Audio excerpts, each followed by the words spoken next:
Hello listeners and welcome to this new episode of the good talk podcast. हम हैं आपके host, मैं हूं सागर और मैं हूं चर्चिल। और हर हफ्ते की तरह इस हफ्ते भी we are here with questions to ask each other with the hope कि हम अपने स्टोरीज और एक्सपीरियंसेस के थ्रू आपसे शेयर कर सके कुछ ऐसी चीजें जो हमने लाइफ में सीखी हैं। बिफोर हम आज का एपिसोड स्टार्ट करें, we want to talk to you about a book that we have both written together, और उस बुक का नाम है it's me time. It's me time is a compilation of 30 doodles जो आप थ्रू आउट द मंथ कर सकते हैं so that you connect with yourself better. और ये डूडल्स करने में बहुत ईजी है। The prompts are very easy. We give you some background about what the prompt is about and then give you a prompt. और इसको आप कहीं पर भी बैठ के, ऑफिस पे, घर पे या किसी कैफे में बैठ के कर सकते हैं, चाहे तो एक बार में एक डूडल और चाहे तो एक बार में 30 मल्टीपल डूडल्स।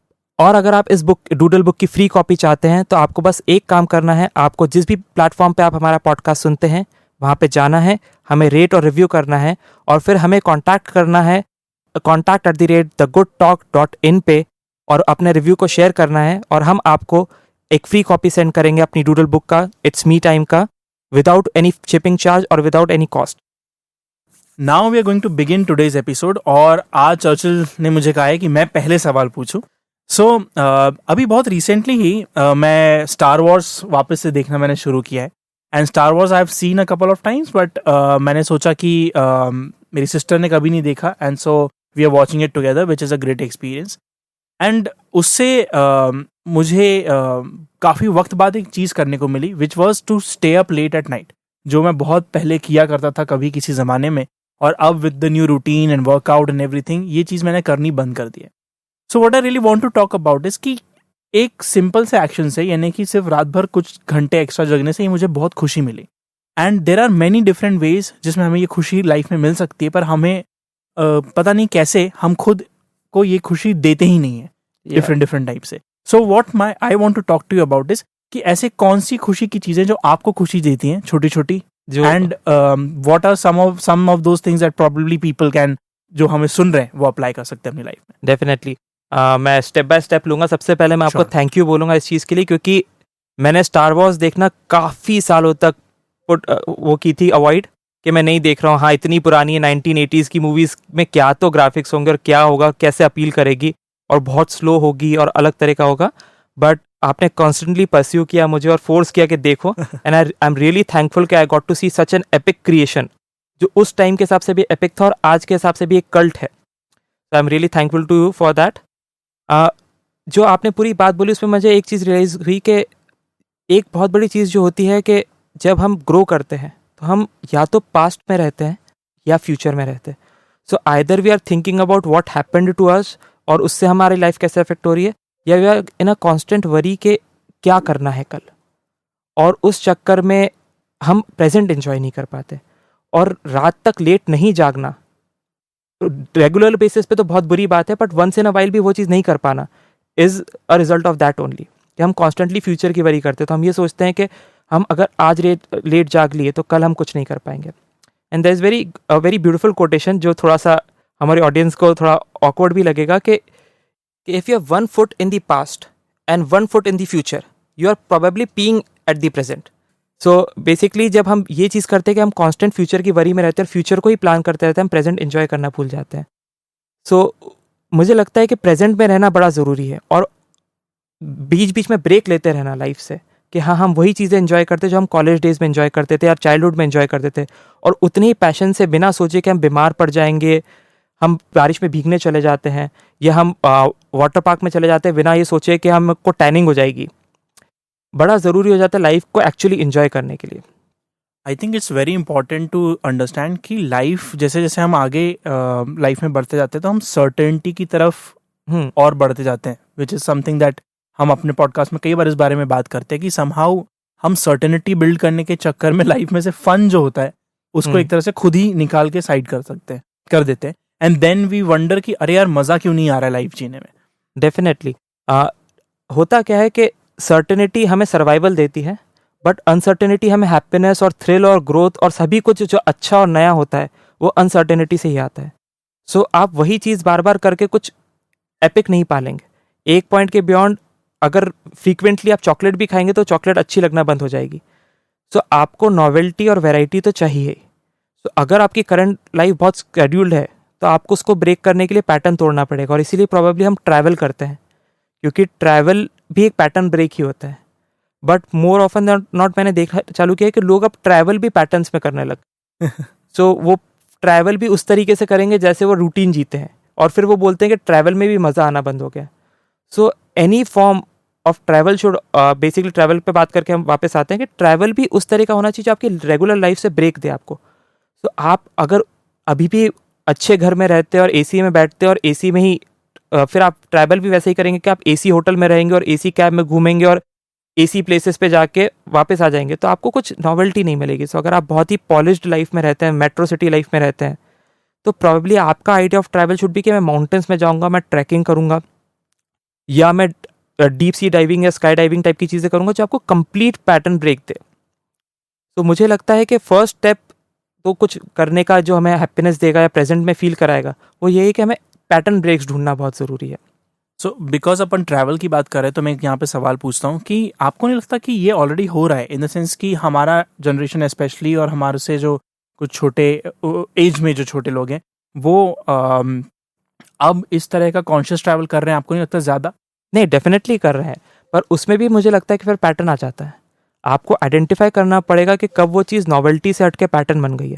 सो मैं एक बार ट्रैकिंग करने गया, मुझे बहुत अच्छा लगा, फिर मेरी नेक्स्ट ट्रिप भी ट्रैकिंग है, थर्ड ट्रिप भी ट्रैकिंग है, ट्रैक्स चेंज हो रहे हैं पर हर ट्रिप ही ट्रैकिंग है। सो अब वो मेरा रूटीन बन गया है, तो फिर उससे मैं उतना डिराइव नहीं करूँगा। सो हो सकता है आपकी फर्स्ट ट्रिप ट्रैकिंग हो, सेकेंड हो, थर्ड ट्रिप ट्रैकिंग हो, फोर्थ ट्रिप आप बीचेस पे चले जाइए, फिफ्थ ट्रिप आप कोई कल्चरल प्लेस चले जाइए जहाँ आपने नहीं की, जैसे आप खजुराहो जा सकते हैं या कोई इस तरह की प्लेस जहाँ पे वो हो। सो आप जो डिराइव करते हो और जो आपका होराइजन ब्रॉडन होता है या जो पर्सपेक्टिव चेंज होता है वो बहुत डिफरेंट होगा अगर आप नई इक्वेशंस लेके आएंगे। हो सकता है वो उतनी एपिक ना हो जितना एपिक आपकी ट्रैकिंग वाली ट्रिप रही हो, बट डेफिनेटली आपके होराइजन्स काफ़ी वो होंगे। अनदर थिंग जो मुझे लगता है ट्रैकिंग वाली ट्रिप्स करना जो आजकल बहुत कॉमन हो रहा है, इसलिए बिकॉज क्योंकि आप फिजिकली इन्वॉल्व रहते हैं तो ऑटोमेटिकली आप फील गुड ज़्यादा करते हैं। बट अगर आपको माइंड स्टिमुलेशन भी चाहिए तो you have to also do a trip जो वो भी ऑफर करे। सो प्रॉबेबली जब आप किसी जगह का कल्चर समझते हैं या आपने कहीं ट्रैवल किया तो rather than just traveling the place and going at the touristic spot, you could probably understand the culture, the food, you could meet the locals, and उससे आपका एक्सपीरियंस बड़ा होलिस्टिक और बड़ा नया होगा। This is one of those things जिसके बारे में लोग सुनते हैं, पढ़ते हैं, पर फिर भी उनको ये लगता है कि यार इसमें क्या मज़ा आएगा, क्योंकि टूरिस्ट स्पॉट्स और चीज़ें जो देख सकते हैं आप वो they offer like an easy way out, in the sense कि आप ट्रैवल करो and if you go to these 5 places then your that journey is successful. जबकि हैविंग ट्रैवल्ड सो मच, आपने भी मैंने भी, मुझे ये समझ में आया कि इट इज़ नॉट दैट कि हर कल्चर में आपको कुछ एपिक मिल जाएगा, बट जस्ट द फैक्ट कि आप उस प्रोसेस के थ्रू जाओ जहाँ आप लोकल मार्केट्स में जाते हो, कुछ एक लोकल क्यूजीन्स ट्राई करते हो, मे बी 2-3-4 लोकल लोगों से बात कर पाते हो, वो ही इतना out of the ordinary experience होता है। क्योंकि हमारी रूटीन लाइफ में हम ऐसा कुछ भी कभी नहीं करते। We go to the same office, we go to the same restaurants, we order obviously almost always the same food, we hang out with about the same people. With time तो आपके ड्रिंक्स भी same हो जाते हैं। मैंने देखा है कि आफ्टर ट्राइंग मल्टीपल बहुत सारे ड्रिंक्स ट्राई करने के बाद अब ये पॉइंट आ गया कि आपको पता है कि मुझे यही ड्रिंक चाहिए और इसी तरह का चाहिए। करेक्ट। जो आपने बात करी उस पर मैं बोलता हूँ कि होता क्या है, अब हम with the advent of internet अब कुछ जगह बिना देखी भी नहीं बची है। पहले ऐसा होता था कोई इंसान पेरिस जाता था तो उसने सिर्फ आईफिल टावर की फ़ोटो देखी होती थी, अब आपने सब कुछ देख रखा है। आपको पता है आईफिल टावर के सामने क्या है, पीछे क्या है, इस व्यू से कैसा दिखता है, वहाँ कैसा दिखता है, और आपने हर टूरिस्ट स्पॉट के बारे में पहले ही नेट पे पढ़ चुके होते हो, आप देख चुके होते हैं। म्यूजियम्स के अंदर के पूरे वीडियोस हैं नेट पे अवेलेबल जो आप देख सकते हैं। सो आप वहाँ पे जाके कुछ नया नहीं कर रहे। तो अनलेस आप उस जगह का फ्लेवर लेंगे आपको मज़ा नहीं आएगा। तो फ्लेवर कल्चर से ही आता है हमेशा, एंड इसीलिए आप देखेंगे कि टूरिज़्म में बहुत सी जगह बहुत सुंदर होती हैं, बहुत अच्छी होती है, पर जिन जगहों का कल्चर होता है वो हमेशा हॉट टूरिस्ट स्पॉट्स रहती है। क्योंकि कल्चर एक ऐसी चीज़ ऑफर करता है जो बाकी सब जो ब्यूटी ऑफर नहीं कर सकती। करेक्ट। एंड इसलिए culture is the flavouring in the whole travel experience basically. So मुझे लगता है वो जब तक जाएंगे नहीं तब तक आप पढ़ के एक्सपीरियंस नहीं कर सकते।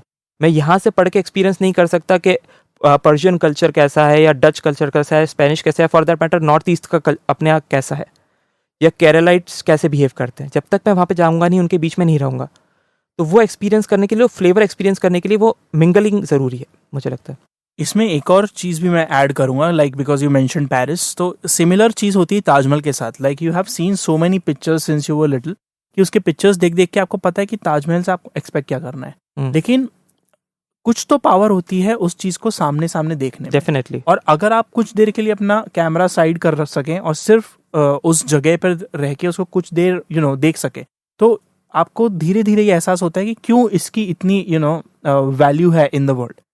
मैं कैमरा साइड में रखने से वही पॉइंट साथ वापस आता हूँ मैं उसी चीज़ पे, कि जब आप कैमरा लेके जाते हैं तो आप फ्यूचर की मेमोरीज क्रिएट कर रहे हैं, राइट। पर प्रेजेंट में तो आप हैं ही नहीं, तो आप वो फील नहीं कर पा रहे हैं। आप जाते हैं, और ताजमहल के साथ भी मैंने आपका भी वो सुना था और काफ़ी लोगों को सुना है, लोग बोलते हैं ऐसा कुछ यूनिक फील नहीं हुआ हमें। हाँ, सुंदर था, अच्छा दिख रहा था, हमने फ़ोटो क्लिक किए, धूप बहुत थी, भीड़ बहुत थी, हम भाग के आ गए, बट आप वहाँ पे जाके बैठते 30 मिनट्स आप सिर्फ स्पेंड करते उसको देखने के लिए, एंड देन प्रोबेबली आपको फील होता कि कैसा है और वो क्या है। आप उस जगह की वाइब नहीं ले पाए क्योंकि आप फोटो खींचने में इतना बिजी थे कि आपने फ्यूचर मेमोरीज क्रिएट करने में, आप या इंस्टाग्राम के लिए मेमोरीज क्रिएट करने में इतना बिजी थे कि आप उस जगह को अंदर नहीं ले पाए। एक और चीज़ जो मेरी उस ट्रिप पे हुई थी, हम लोग ताजमहल जब लोग जाते हैं आगरा तो उसके आसपास फतेहपुर सीकरी ज़रूर जाते हैं। अब फतेहपुर सीकरी ऐसी जगह है जिसके बारे में आप जानते हैं रफली, पर आप उसकी फोटोज उतनी देखती नहीं, पर जब आप एक्चुअली वहाँ पहुँचते हैं तो इट सरप्राइजेज यू, क्योंकि आपको एक तो इन्फॉर्मेशन उतनी नहीं होती है, और दूसरा वहाँ पे पहुँचने में मेहनत लगती है। You have to take like a taxi या जो भी, फिर आप दिन में जाते हैं, वहाँ समय लगता है, फिर धूप रहती है, तो वो एक्सपीरियंस भले ही कहने को डिस्कम्फर्टिंग रहता है, पर फिर भी क्योंकि आपने वहाँ मेहनत करी है जाने में, तो आपको वो एक्सपीरियंस उतना अच्छा लगता है। ये सेम चीज़ आप ताजमहल के साथ भी कर सकते हैं, विच वॉज योर पॉइंट, कि आप अगर वहाँ पे थोड़ा वक्त बिताएं या फिर उसी चीज़ को 2-4 बार देखने की कोशिश करें। आई रिमेंबर आपकी एक ट्रिप में आपने बताया था कि आप देखने तो आईफल टावर गए थे, पर आपको 4-5 बार वहाँ पे जाना पड़ा था प्रॉपरली आईफल टावर देखने के लिए। एंड वो जो मेहनत थी और अलग अलग एंगल से और अलग अलग मूड में एक ही चीज़ को देखने से आपको किसी भी चीज़ एक्सपीरियंस, किसी भी चीज़ में मज़ा ज़्यादा आता है। डेफिनेटली। मेरा आईफल टावर की 4 विजिट्स इसलिए हो गई थी क्योंकि हमें आईफल टावर की लाइट्स देखनी थी, और सरप्राइजिंगली हम जब भी गए तो हम पहले से रिसर्च करके नहीं गए थे कि लाइट्स कब जलती है और कब बंद होती है। सो फर्स्ट टाइम जब हमने विजिट किया तो बारिश हो गई। सो आपको, एंड हम लोग एक्सपेक्ट नहीं करके गए थे, आप जब इंडिया से ट्रैवल करते तो आप एक्सपेक्ट करते कि एक अम्ब्रेला वुड वर्क, तो अम्ब्रेला तो पहले 2 मिनट में ही फेल हो जाता है क्योंकि विंडी रहता है, तो अम्ब्रेला खत्म, कोई काम नहीं करता है। So we have to take cover and then we have to leave, क्योंकि हमारा नेक्स्ट जगह का वो था। फिर नेक्स्ट टाइम हम गए तो हमें लगा कि लाइट्स पूरी रात जलती होंगी, बट आईफल टावर की लाइट्स एक पर्टिकुलर 11:30 या के बाद बंद हो जाती हैं, शायद उस समय 11:30 बंद हो रही थी, हो सकता है अभी ज़्यादा देर तक भी चलती है। तो हम गए थे रात में 2 बजे वापस पार्टी करके, तो उस समय आईफल टावर की लाइट्स बंद हो गई थी। फिर तीसरी विजिट जब थी तो हम एक बस में थे और बस रुकने को तैयार नहीं, so we have to again hop on hop off buses रहती हैं यूरोप में, तो हम उस पर ट्रैवल कर रहे थे, तो वो बस उतनी देर के लिए रुकी थी और हमें नेक्स्ट बस लेनी पड़ी, तो हम तब नहीं कर पाए। बट फाइनली वी वांटेड कि हम वो लाइट के साथ उसको देखें।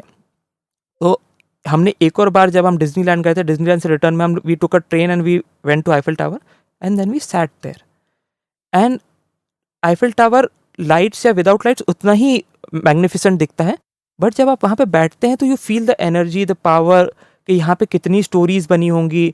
You see people running in the garden in front of the Eiffel tower, and वो पूरा मोमेंट जब आप लेते हैं, सो आईफल टावर की ब्यूटी से ज़्यादा उस पूरी एनर्जी और उस पूरी ब्यूटी का, लोग वहाँ पे क्या कर रहे हैं और लोग कैसे बिहेव कर रहे हैं, दैट क्रिएट्स योर एक्सपीरियंस। सो उन 4 ट्रिप्स में से चौथी ट्रिप में हमने एक भी फोटो नहीं लिया। उसके पहले हमने पिक्स खींचे थे, बट वो सारा एक्सपीरियंस सिर्फ पिक्स खींचने के बारे में रह गया था क्योंकि हम फ्यूचर के लिए मेमोरीज बना रहे थे। पर उस टाइम पे जब हम लाइट्स देखने गए थे तो हम जितनी देर बैठे, वो हमारा ट्रिप का एक्सपीरियंस था, तो वो बहुत अच्छा था।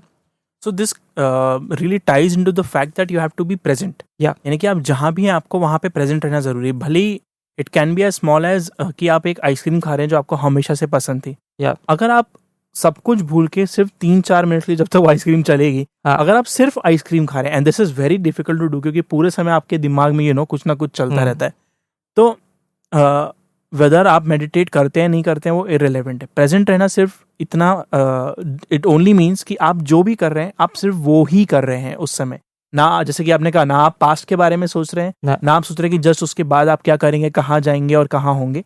आप सिर्फ जो कर रहे हैं वो ही कर रहे हैं। एंड उससे I think you are able to add a lot of joy and happiness no matter what it is you are doing. Definitely. मैंने वही चीज़ आइसक्रीम का एग्जांपल जैसे आपने पूछा था कि और क्या चीज़ें आप करते हैं या करना चाहते हैं जिससे आपको वापस वही जॉय फील हो जो हमें पहले फील हुआ करता था. Another very good example is बारिश में नहाना. नॉर्मली जैसे जैसे हम बड़े होते जाते हैं हम सोचते हैं कपड़े गीले हो जाएंगे, सामान गीला हो जाएगा, बट उसका जो फन रहता है बारिश में नहाने का वो मतलब वो कंपेयर नहीं किया जा सकता. वो उसके आसपास के ट्रबल या बाद के ट्रबल से काफ़ी गुना ज़्यादा बड़ा होता है. एंड बारिश में नहाने की एक अच्छी बात क्या होती है कि आप अपना मोबाइल यूज़ नहीं कर सकते. That's a good one. So अब आपको मोबाइल साइड में रखना पड़ेगा and that forces you to be present, या for that matter any form of adventure sport जहाँ पे आप जाते हैं. So you have to be present in that moment. और आपके पास ऑप्शन नहीं है. अगर आप स्काई डाइव कर रहे हैं, बंजी जंप कर रहे हैं, या फिर आप ATV ही चला रहे हैं, you have to be there in the present. और इसीलिए एक्सपीरियंस इतने अच्छे हो जाते हैं. तो मैं करंटली जो आप फर्स्ट क्वेश्चन पे जिस पे हमने बात करना चालू की थी कि ऐसी क्या चीज़ें हैं जो आपने करना चालू करी है जिससे आपको अगेन वो जॉय मिलता है. मैंने जैसे जैसे हम बड़े होते जाते हैं गिफ्ट्स का इम्पोर्टेंस ख़त्म हो जाता है. तो लास्ट ईयर से ही मैंने रिचुअल चालू किया था कि मेरा बर्थडे है, सो बाकी लोग जो मुझे गिफ्ट करते हैं वो तो करते ही हैं, मैं खुद को गिफ्ट करूँगा. क्योंकि मैं अब अपनी नीड्स आइडेंटिफाई कर सकता हूँ. तो rather than making it a purchase या एन एक्सपीरियंस जो मैं जनरली कर सकता हूँ क्योंकि मेरे पास मनी और रिसोर्सेज है, I make it an event. तो मैं अपने आप को गिफ्ट करूँगा या मैं उन लोगों को गिफ्ट करूँगा जो मेरे से क्लोज हैं उनके बर्थडेज पे या उनके स्पेशल इवेंट्स पे. मैंने ये भी नोटिस किया कि आप वही चीज़ करते हैं लोगों को कार्ड्स लिख के. सो आप हैंड रिटन कार्ड्स लिखते हैं. Right. So that is something I like to do because क्या होता है हाथ से लिखी हुई चीज में एक वैल्यू होती है हाँ. जो चाहे हम कितने भी डिजिटल एज में चले जाएं वो वैल्यू आई डोंट थिंक कभी भी खत्म होगी. वो पर्सनलाइजेशन का फीलिंग रहती है मुझे राइट. लगता है. भले ही जो मैसेज आप लिख रहे हैं वो शायद आपने कहीं से लिया हो, कोई जरूरी नहीं कि आप खुद बना के लिखें, but even taking those few minutes to write it down with your hands उसमें आई थिंक एक पावर है. इवन तो मेरी हैंड राइटिंग बहुत ही बेकार है पर लेकिन वो लिखने में और वो देने में जो एक खुशी आपको मिलती है और जो सामने वाले को मिलती है that is like unparalleled than anything that I've ever given anyone. I think that is the reason वो कार्ड्स लोग ज़्यादा समय तक रखते भी हैं. मुझे याद है जब मैं कॉलेज पोस्ट ग्रेजुएशन के बाद आया था तो मेरे पास एक बंच ऑफ कार्ड्स थे. एंड डेफिनेटली आप जो कार्ड्स आपको मिले होते हैं वो फेंकना बड़ा डिफिकल्ट होता है, बट इवेंचुअली कहीं ना कहीं आपको उनको डिस्कार्ड करना चालू करना पड़ता है क्योंकि या तो फ्रेंड्स पुराने हो जाते हैं या कार्ड्स का मीनिंग खत्म हो जाता है. बट ऑर्डर हमेशा वैसे ही रहता है. सबसे पहले वो कार्ड्स फेंकाते हैं जो बिल्कुल प्रिंटेड कार्ड्स रहते हैं जिन पे सिर्फ डियर चर्चिल और नीचे साइन किया होता है, नीचे नाम लिखा होता है. सबसे पहले वो कार्ड्स भले ही कितने भी सुंदर हो हटते आते हैं. और सबसे आखिरी में वो चीज़ें रह जाती है जिन पन्नों पे कुछ नहीं होता, सफ़ेद पन्ने पे सिर्फ पूरा लेटर लिखा हुआ था. Right. And those are very difficult to throw. Even at times जब आपने उस पर्सन से कॉन्टैक्ट खत्म हो गया है, कुछ हो गया, क्योंकि उनमें एफर्ट्स इतना गया था, ये पर्सनलाइजेशन इतना ज़्यादा था कि वो बहुत मीनिंगफुल हो जाते हैं. That's right.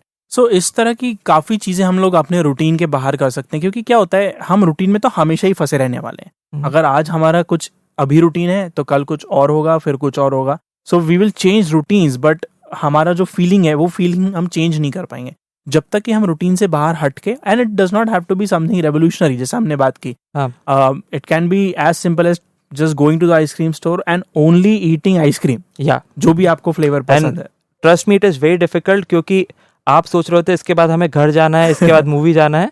So for all our listeners एक बहुत सिंपल चीज़ आप ये कर सकते हैं कि इस बार जब मानसून आएगा इतनी गर्मी के बाद तो आप प्रॉबेबली बारिश में भीगें. आज जाके आप गर्मी में एंजॉय कर सकते हैं आइसक्रीम खाना या कोई भी ऐसी चीज़. या जब आप शावर ले रहे हैं तो एक बार के लिए म्यूज़िक ऑफ करके सिर्फ 5 मिनट उस शावर को एंजॉय करें. Rather there is a difference जब आप शावर लेते हैं और जब आप बात करते हैं. सो जब आप रूटीन में रोज़ भाग रहे हैं तो आपका शावर का फंक्शन ये होता है कि क्लेंजिंग, तो आप 2 मिनट में ख़त्म करते हैं. But then there are days जब आप एक्चुअली उसको एंजॉय कर सकते हैं and make it, you can make it a bath rather than just a shower. So make it a bath जहाँ पे आप अपने माइंड और सोल को भी क्लेंस कर रहे हैं सारे नेगेटिव थॉट्स और एनर्जी से. And shower is a very good, easy way to do it. And if you use a bucket like I do, या like I used to, तो भी कोई दिक्कत नहीं, आप उसको भी उतना ही enjoy कर सकते हैं. आप उसको भी उतना enjoy कर सकते हैं. I think that sums up the discussion. Yeah. So let's bring on your question. Yeah. आज जिस चीज़ पे मैं बात करना चाहता हूँ वो है basically abundance. हम लोग बहुत बात करते हैं abundant lifestyle के बारे में या abundant life के बारे में और abundance के बारे में. मैं ये जानना चाहता हूँ कि आपके लिए abundance क्या मायने रखती है और वो क्या क्या चीज़ एनकम्पस करती है.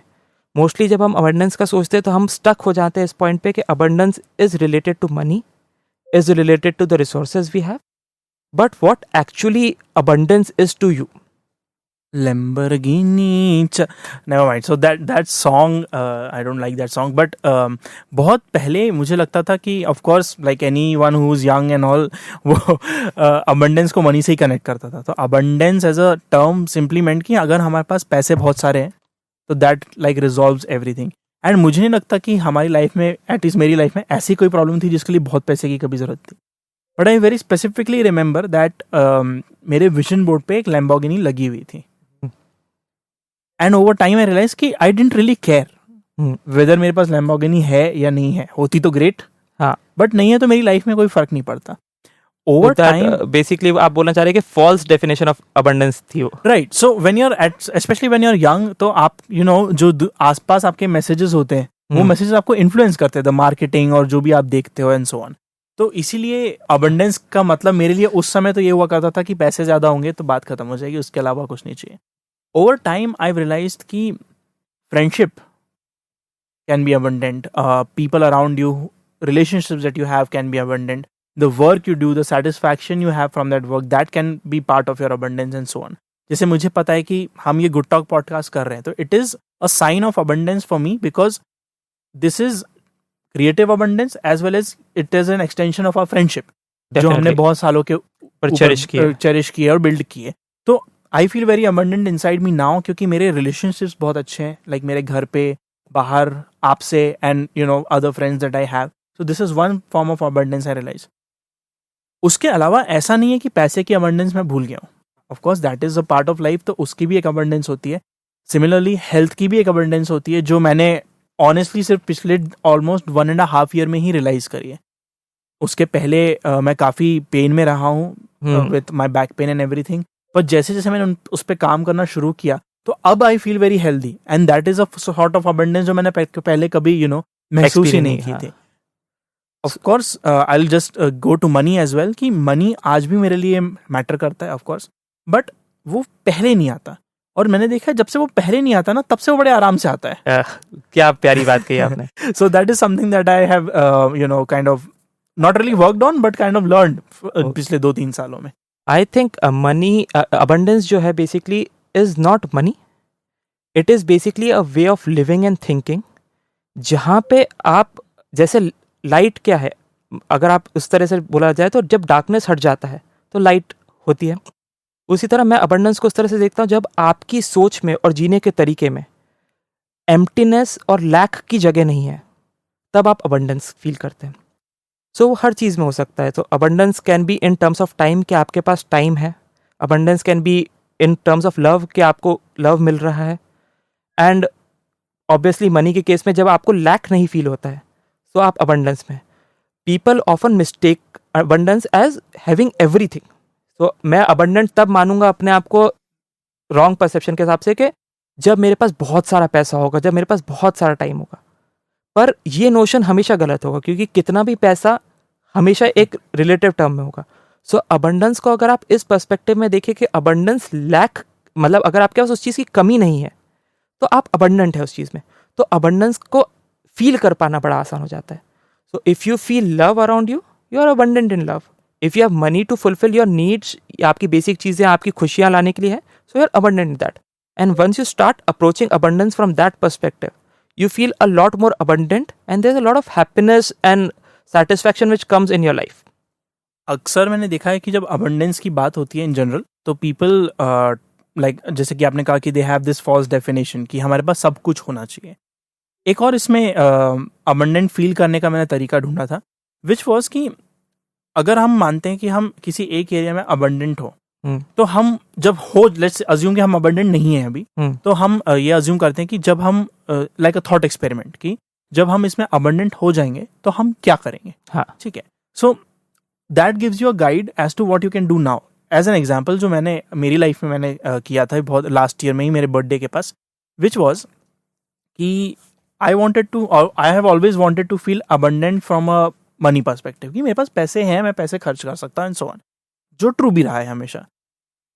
पर मैं सोचता था, and this has been my dream for a long time, कि जब मेरे पास बहुत पैसा होगा तब मैं विकीपीडिया में डोनेट करूंगा. हाँ. Because I am a huge fan of Wikipedia. मैंने बहुत विकीपीडिया पढ़ी है. A lot of people call me Wikipedia also, which I don't agree with, but I still remember you used to play Wikipedia games जहाँ पे आपको एक and से दूसरे पेज तक पहुंचना पड़ता था. एंड आई वाज लाइक, मतलब ये कौन से तरह का गेम है जहाँ पे आपको पढ़ना पड़ रहा है और you have to find the shortest way to reach to that page just by reading. So it's my version of chess, आप कह सकते हो. जैसे मुझे चेस पसंद नहीं है, पर this version of chess I like. So Wikipedia में donation was something that I really wanted to. और मैं हमेशा सोचता था कि दिस हैज टू बी, ये तो तभी हो पाएगा जब मेरे पास बहुत पैसे होंगे and I am able to like donate lakhs of rupees and so on.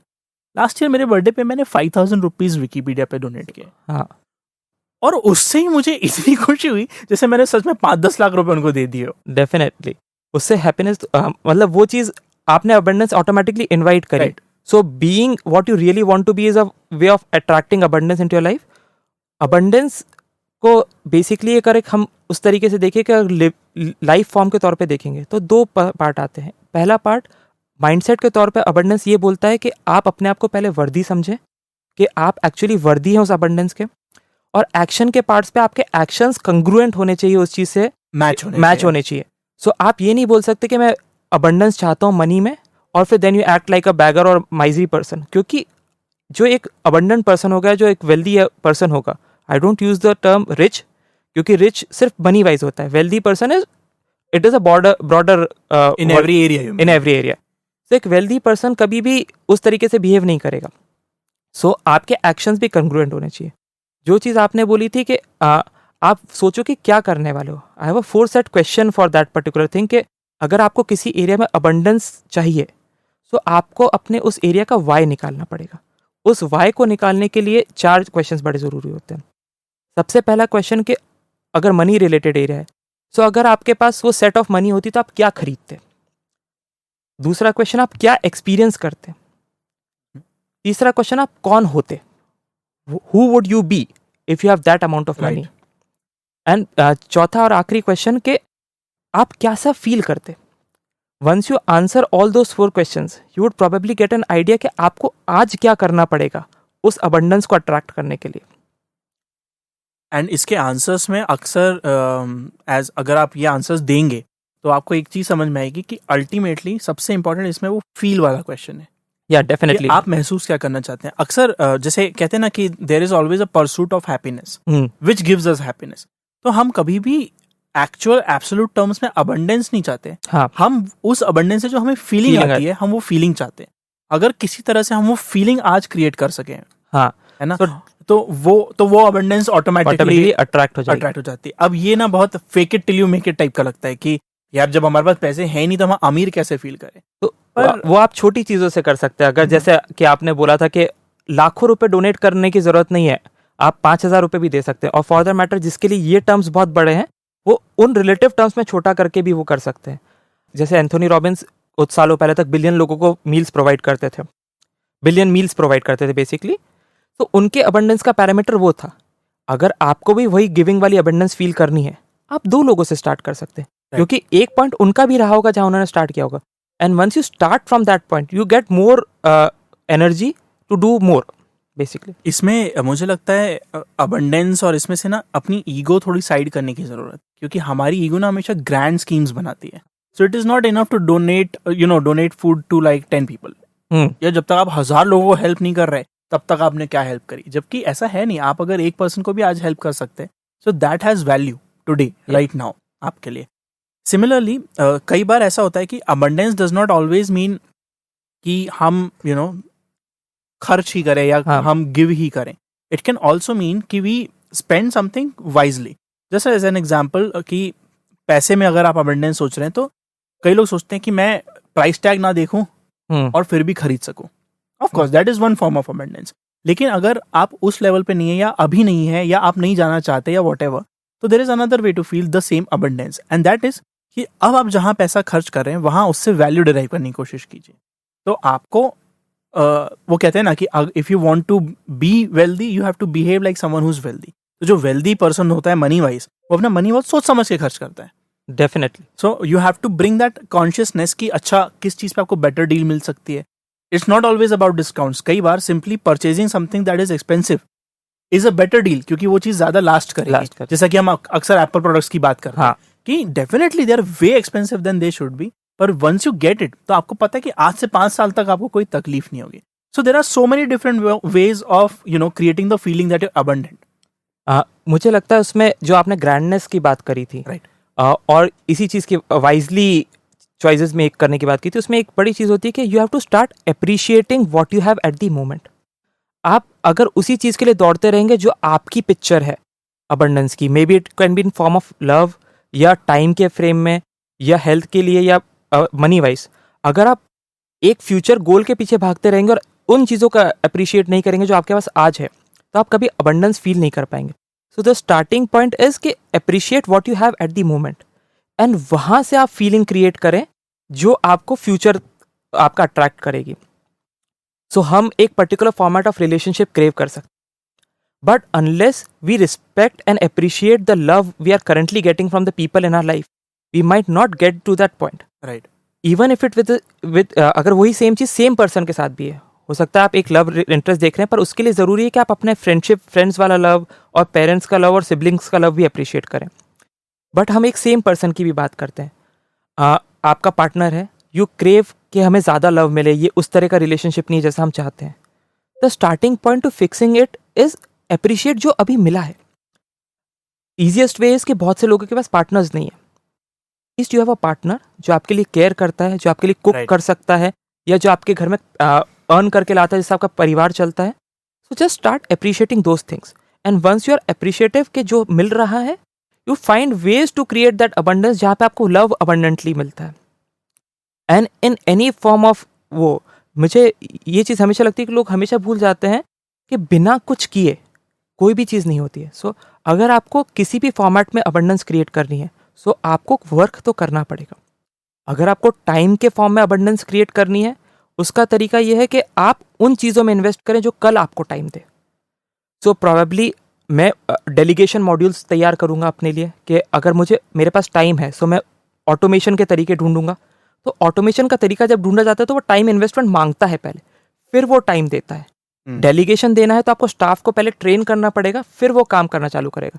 So time का अबंडेंस अगर आपको चाहिए तो आपको पहले इन्वेस्ट करना पड़ेगा टाइम, तब जाके अबंडेंस आएगा. That brings to another thing कि another way of receiving is giving.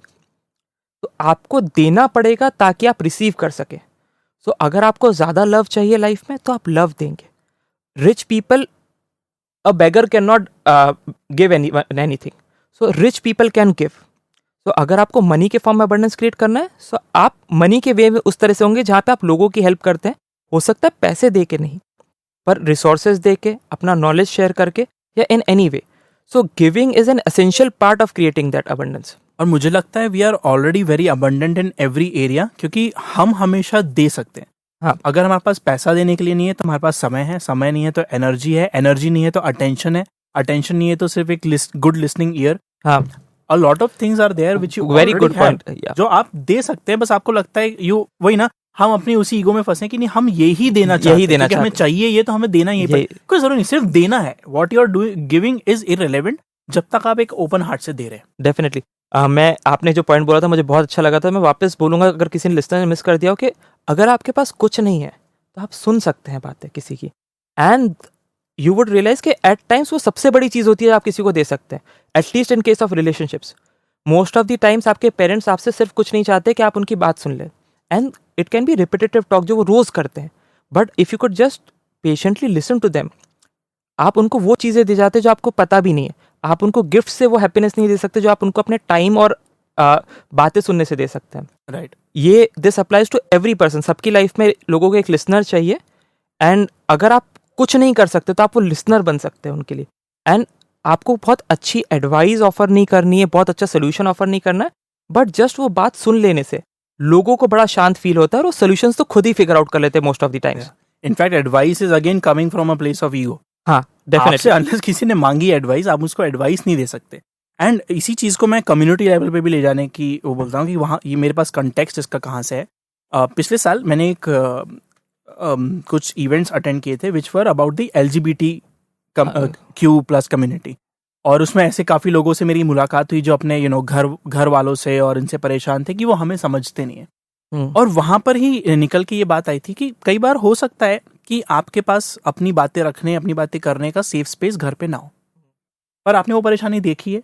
तो in life what you can give to others as a community is you become that safe space. या definitely. अच्छा, आपकी कोई नहीं सुनता था, पर आप सबकी सुनने के लिए तैयार हैं कि उसको उनकी लाइफ में क्या परेशानी है। And in these kind of communities ये चीज़ बहुत चलती है कि देयर इज अ फोरम जहाँ पे लोग आके बात करते हैं, अपने परेशानियां शेयर करते हैं। And what is the value? The value is simply कि कोई सुन रहा है। डेफिनेटली। और मैंने ये चीज़ भी नोटिस की है कि जिन लोगों ने जितना ज़्यादा स्ट्रगल देखता है वो उतना पैशनेटली उस चीज़ को लेकर करने के लिए होते हैं। Right. सो प्रोबेबली जिन मेंबर्स ने वो कम्युनिटी या फोरम फाउंड किया होगा वो उतना ज़्यादा पैशनेटली उस चीज़ को करने के लिए होंगे कि हाँ, हमें ये तकलीफ फेस की and we don't want people to face the same, go through it. So उतना ज़्यादा अपना रिसोर्सेज डालेंगे उसमें, अपना टाइम देंगे और उतना पेशेंटली सुनते भी हैं। सो या तो just to summarise that you have a lot of things to give. अगर आप गिव करने में बिलीव करते रहेंगे in any form that you can, तो अपने आप ही अबंडेंस आपके तरफ खुद खींची चली आएगी। Also abundance is not having things, it is a way of thinking. तो उस पर्सपेक्टिव से लेके आप you can attract more just by having that feeling of abundance inside you. Okay, so with that we come to an end of this episode of the Good Talk podcast. Churchill, बहुत अच्छा लगा आपसे बात करके। मुझे भी बहुत अच्छा लगा। हम अपने सभी लिसनर से अर्ज करेंगे कि वो जिस भी प्लेटफॉर्म पे हमें सुनते हैं वहाँ पे हमें रेट और रिव्यू करें। आपके रेटिंग्स और रिव्यू हमें हेल्प करते हैं बेटर बनने के लिए और हमें मोटिवेशन देते हैं बेटर कंटेंट लेके आने के लिए।